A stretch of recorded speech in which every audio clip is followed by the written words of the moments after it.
கந்தர் அனுபூதியின் 17வது பாடல் இதோ. கெதியோ கதி போகும் விதியோ விழிமூடி கதியான வியோம பிரகாசம் இதியோ அதுவோ இவனோ அவனோ எனையீடில்லாததோர் இன்புருவே.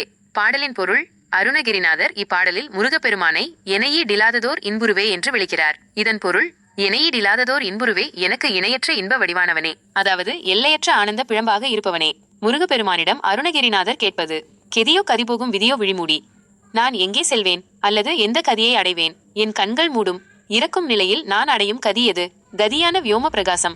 கதியாய் விளங்கும் ஆகாய வெளி போன்ற பேரொளி எது? இறைவன் ஆகாயம் போல எல்லையில்லாதவன், பேரொளிமயமானவன். இதியோ அதுவோ இவனோ அவனோ, இதுதானோ அது அல்லது அதுதானோ இது?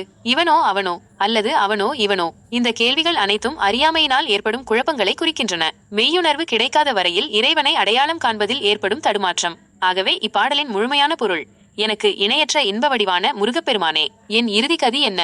என் கண்கள் மூடும்போது நான் அடையும் நிலை எது? கதியாய் விளங்கும் ஆகாய வெளி போன்ற அந்த பேரொளி எது?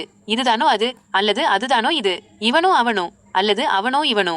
இந்த ஐயங்களை நீக்கி எனக்கு மெய்யுணர்வை அருள வேண்டும்.